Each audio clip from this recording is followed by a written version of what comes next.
સમય જ્યારે કસોટી પર ચડે છે ત્યારે સંબંધો છે તેના રંગ બદલાઈ જાય છે. રાજકોટની ગલીઓથી શરૂ થયેલો એક વિવાદ જેણે આખા ગુજરાતનું ધ્યાન ખેંચ્યું. એક તરફ સાહિત્યનો રણકો અને બીજી તરફ ક્ષત્રિય તેજ. બંને વચ્ચે ટકરાવ થયો, ચર્ચાઓ થઈ અને કાયદાની લડાઈ પણ લડાઈ.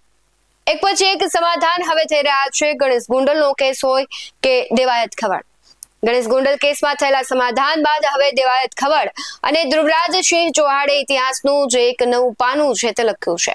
વેરને વેરથી નહીં પરંતુ પ્રેમ અને મોટા મનથી જીતી શકાય એ આજે સાબિત થયું છે. નમસ્કાર, ગુજરાત BS9 TV ન્યૂઝમાં આપની સાથે હું ભૂપતિ વિશાવડિયા. જ્યારે ક્ષત્રિય વટ અને કાઠીની ખુમારી એક સાથે બળે ત્યારે દુશ્મનીના કિલ્લા આપોઆપ તૂટી જાય છે. આ માત્ર બે વ્યક્તિઓ વચ્ચેનો મેળાપ નથી, આ બે સમાજ વચ્ચેની એકતાનું પડઘું છે.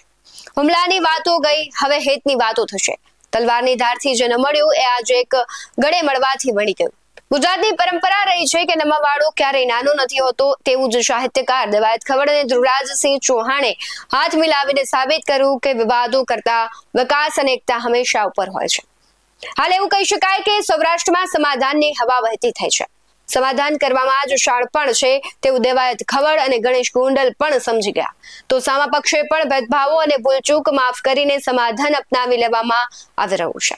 ગણેશ ગોંડલ બાદ હવે સાહિત્યકાર દેવાયત ખવડે એક કેસમાં સમાધાન કરીને ધ્રુવરાજસિંહ ચૌહાણ સાથે હાથ મિલાવ્યા છે. તેના હાલ જે ફોટા છે સોશિયલ મીડિયા પર વાયરલ થઈ રહ્યા છે. લોક સાહિત્યકાર દેવાયત ખવડને લઈને જે સમાચાર આવ્યા કે બંને વચ્ચે આખરે સમાધાન થયું. થોડા સમય પહેલા સનાથલ ખાતે ડાયરા બાબતે માથાકૂટ બાદ દેવાયત ખવડ પર ફરિયાદ નોંધાઈ. તો થોડા દિવસ પહેલા ગીર સોમનાથમાં ધ્રુવરાજસિંહ ચૌહાણ પર હુમલાની પણ દેવાયત ખવડ પર ફરિયાદ નોંધાઈ હતી. જેના બાદ દેવાયત ખવડને પોલીસ સ્ટેશનમાં હાજરી આપવી પડી હતી. પરંતુ લોક કલાકાર દેવાયત ખવડ અને ધ્રુવરાજસિંહ વચ્ચે હવે સમાધાન થયું છે. બંને એકબીજાને મીઠાઈ ખવડાવી વિવાદનું અંત આણ્યું છે. બંને પક્ષે એકબીજાને મીઠાઈ ખવડાવી દુશ્મનાવટ પૂરી કરી અને વિવાદનો શાંતિપૂર્ણ રીતે અંત લાવ્યો. ભગવતસિંહ અને ધ્રુવરાજસિંહ ચૌહાણની હાજરીમાં બંને પક્ષો એકબીજાનું મોઢું મીઠું કરાવી જૂની અદાવતો ભૂલાવી દીધી અને લોકો અને સમાજને પણ એક મેસેજ આપ્યો. આ સમગ્ર વિવાદના મૂળમાં એક ડાયરોનો કાર્યક્રમ હતો. જે પ્રમાણે આપણે જાણીએ છીએ કે અમદાવાદના સનાથલ ખાતે 20 ફેબ્રુઆરીના રોજ એક ડાયરો યોજાયો જેમાં દેવાયત ખવડ ગેરહાજર રહ્યા. આ બાબતે ચૌહાણ પરિવાર અને ખવડ વચ્ચે મનદુખ થયું. બોલાચાલી બાદ મામલો ઉગ્ર બન્યો. જે બાદ કથિત રીતે ખવડની ગાડી પર હુમલો થયો. દેવાયત ખવડની કારના કાચ છોડવામાં આવ્યા અને સામસામે પોલીસ ફરિયાદો પણ નોંધાઈ. ત્યારબાદ સનાથલના ધ્રુવરાજસિંહ પર ગીરમાં 12 ઓગસ્ટે હુમલો થયો.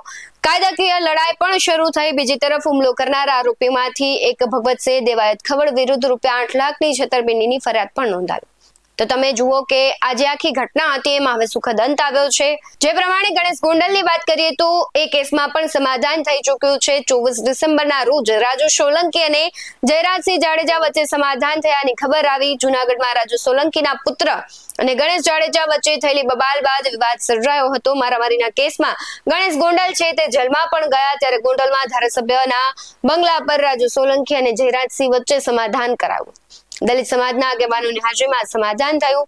જયરાજસિંહ જાડેજાના પુત્ર ગણેશ ગોંડલ અને જૂનાગઢના દલિત આગેવાન રાજુ સોલંકીના પુત્ર સંજય સોલંકી વચ્ચે મે મહિનામાં માથાકૂટ થઈ હતી. અને આ બનાવ બાદ જયરાજસિંહ તેમના પુત્રને બચાવવા અને રાજુ સોલંકી તેમના પુત્રને બચાવવા મેદાને પડ્યા હતા. બંને એકબીજા ઉપર આરોપ પ્રત્યારોપ પણ કર્યા.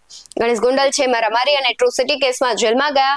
તો બીજી તરફ રાજુ સોલંકી અને તેમના ટેકેદારો સામે ઓગસ્ટ 2025માં ગુજસી ટોકનો ગુનો દાખલ કરીને સુરતની જેલમાં ધકેલવામાં આવ્યા.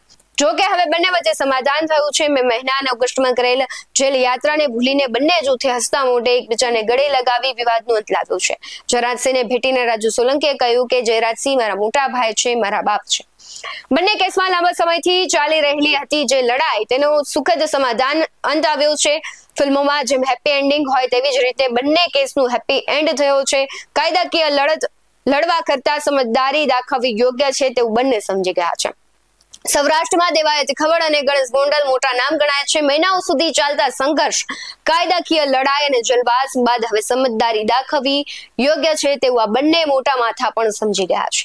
આવા અનેક કેસો છે ગુજરાતમાં, સૌરાષ્ટ્રમાં કે લોકોને નાના એવી માથાકૂટ થાય છે અને તેનું વેર વાળવા માટે એકબીજા પર હુમલાઓ થતા હોય છે, કેસ થતા હોય છે, કાયદાકીય લડાઈઓ લડાતી હોય છે. અને વર્ષો સુધી પેઢીઓ સુધી એ કહેવાય છે કે એકબીજા પ્રત્યેનો રોષ છે તે દેખાતો હશે.